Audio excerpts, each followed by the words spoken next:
Hello, welcome to the Spotlight. I'm Prabhat Athway. The U.S. is continuing its militaristic approach towards nuclear-armed North Korea. In the latest offensive, U.S. President Joe Biden and his South Korean counterpart said Pyongyang would face the end of its leadership if it uses its nuclear arsenal.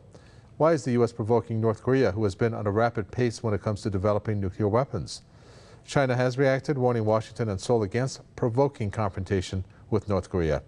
In this edition of the Spotlight, we will look at how the U.S., in addition to China, is facing another standoff, namely with North Korea. First, let me introduce our guest for this edition of the program. Ken Hamon, professor of East Asian and Global History at New Mexico State University, joins us from New Mexico.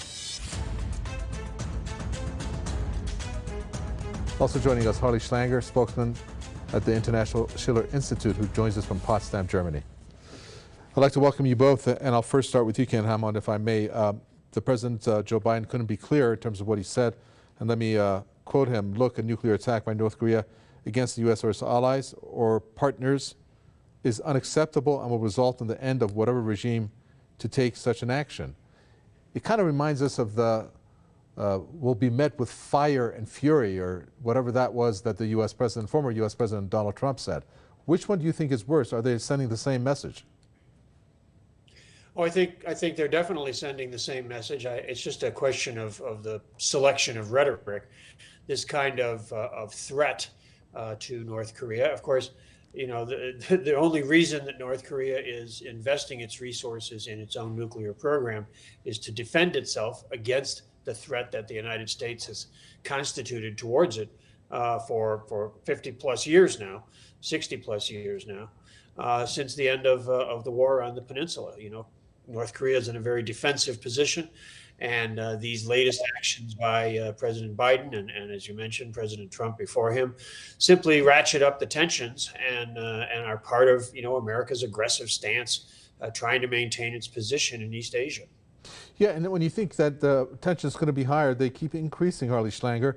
I mean, basically, Washington and Seoul have secured this deal, which is called the Nuclear Pact, from what we understand, which is the way it's been described, a periodic deployment of U.S. nuclear submarines to South Korea. Now, correct me if I'm wrong, Harley Schlanger, but the U.S. has said that it will not subscribe to having nuclear arms in the peninsula, especially in South Korea. But doesn't this constitute that, be it intermittently? Well, I don't think you can go by anything that President Biden is saying. I agree with the other guest that what we're seeing is a reckless ratcheting up of tensions coming from Washington.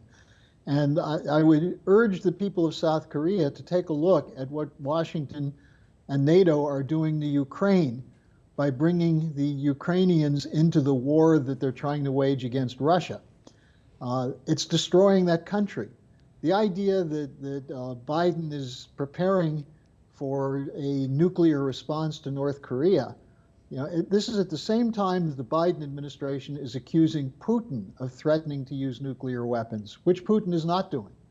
So you add to this that this represents an extension of NATO to the Pacific, the so-called global NATO, which includes the Australian, UK, US nuclear submarine deal. Now the South Koreans, the Japanese are being brought in, rearming Japan. This is all insane. It's based on a U.S. reaction against the fact that China has become a successful economic nation, and that's why it's being viewed as a threat. And I bring up this question of what's happening to Ukraine because while the U.S. is saying we're doing this for Ukrainian freedom and democracy, what's happening is they're killing off the people of Ukraine for the purposes of a NATO attempt to weaken or break up Russia. So the people of South Korea would be very wise to look at what's happening in Europe on the other side of the globe and realize having a promise from the United States such as this only means there's a likelihood of a war, which will be a catastrophe for the people of South Korea and of North Korea.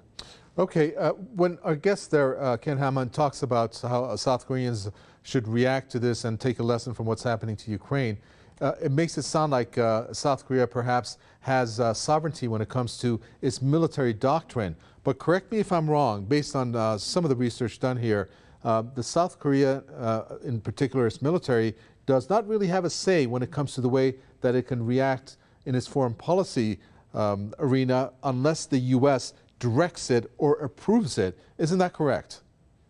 Yes, that's exactly correct. The provisions of the relationship between the United States and the military in South Korea are that even in ordinary times, there's a tremendous amount of coordination. A lot of South Korean military personnel are rotated through assignments with American units so that they train together and their functioning is largely integrated.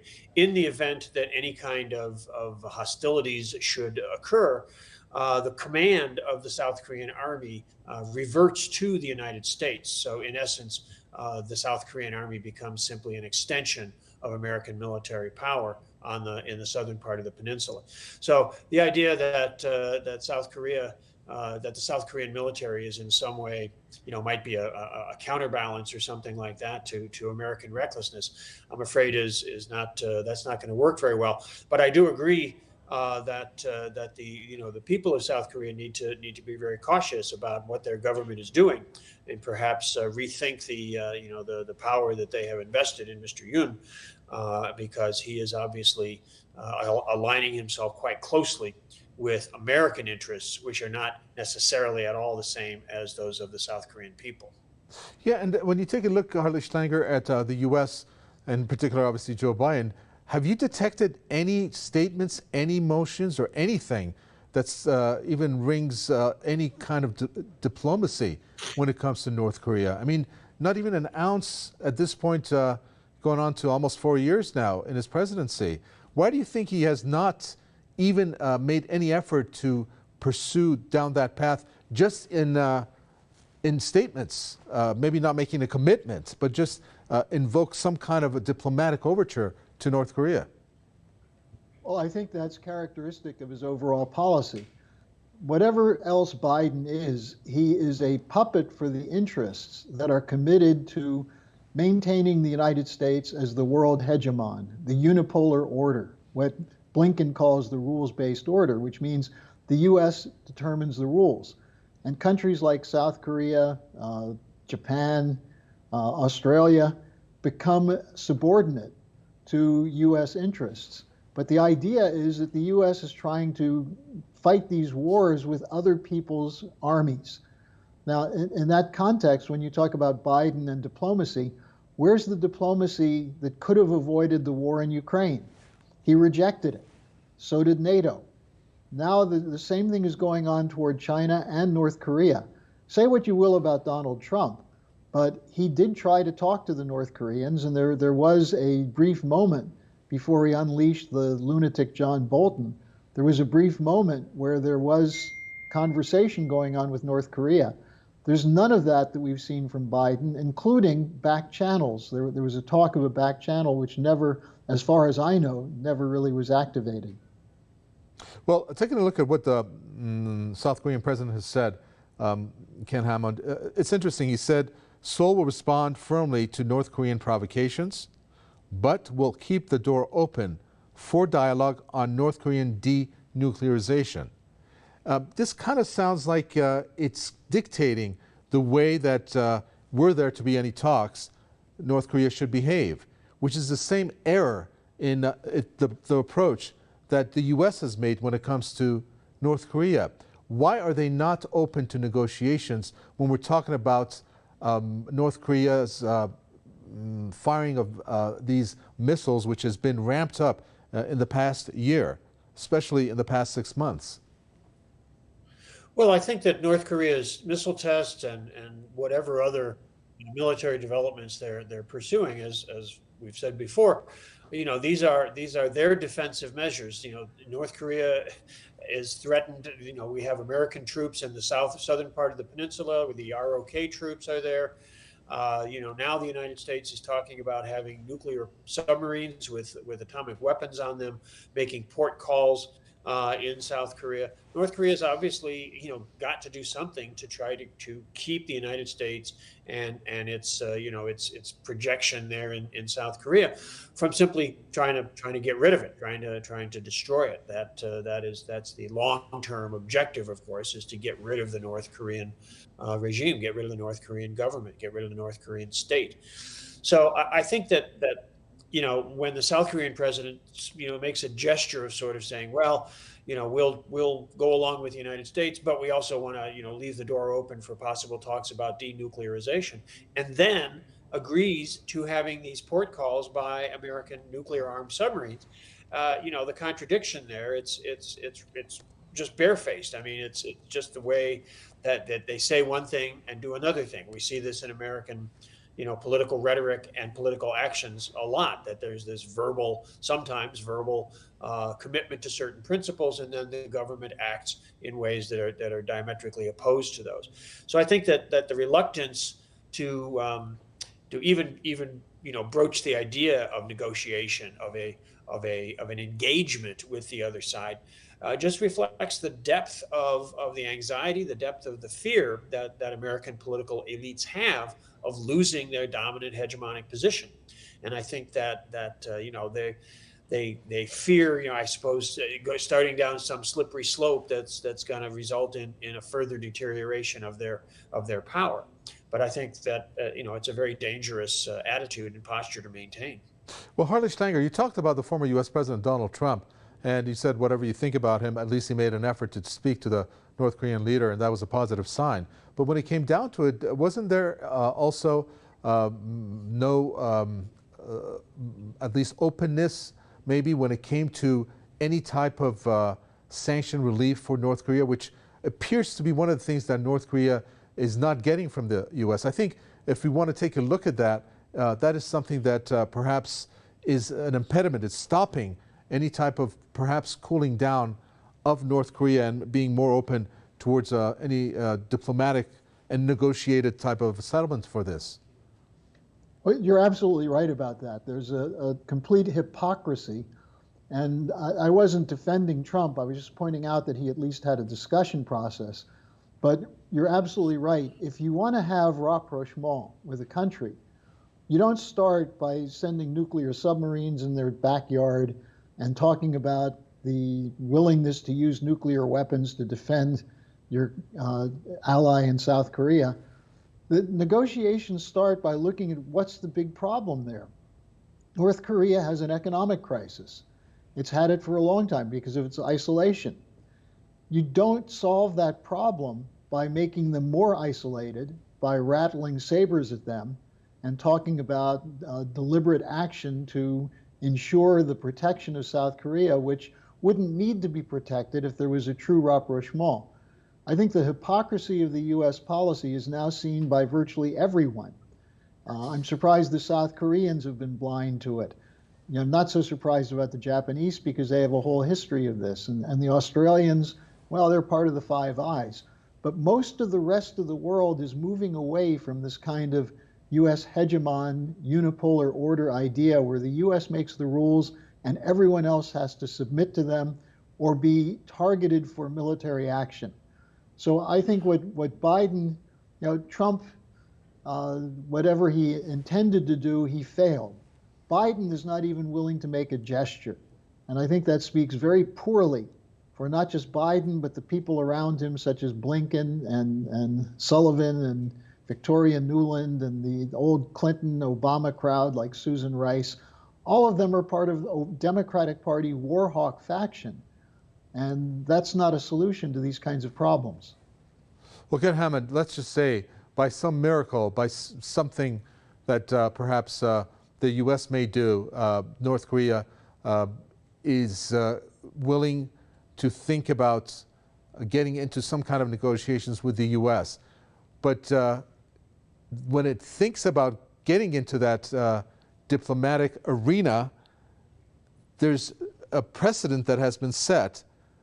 Here in the Islamic Republic, we're very well aware of what happens when you get into an agreement with the U.S. on a nuclear-related issue. All they have to do is take a look at that and say, why should we get into an agreement with the U.S.? when this is what they have done. Doesn't that serve as a warning sign for North Korea, were there to ever be a channel opened up that way? Well, I think the North Koreans have their own experience with that as well. Back in the second Bush administration, there were actually some overtures.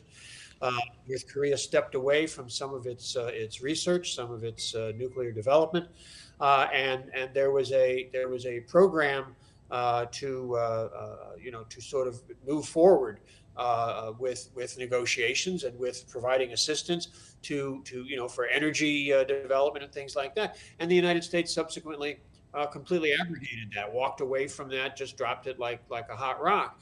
And so I don't know why the North Koreans, would have a lot of faith or trust in American diplomacy. It's been shown to be hypocritical, not just in the relationship with North Korea, but many times in the past.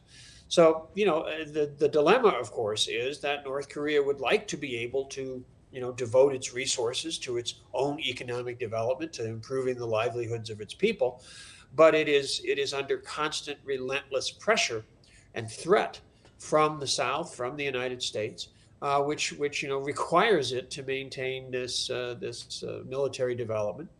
And it's as a long-term strategy. Of course, we've seen the United States use arms races in the past to wreak havoc with the Soviet Union. So this idea of kind of just keeping the pressure on relentlessly and constantly provoking the North, it's designed eventually to bring about some kind of breakdown or some sort of systemic change.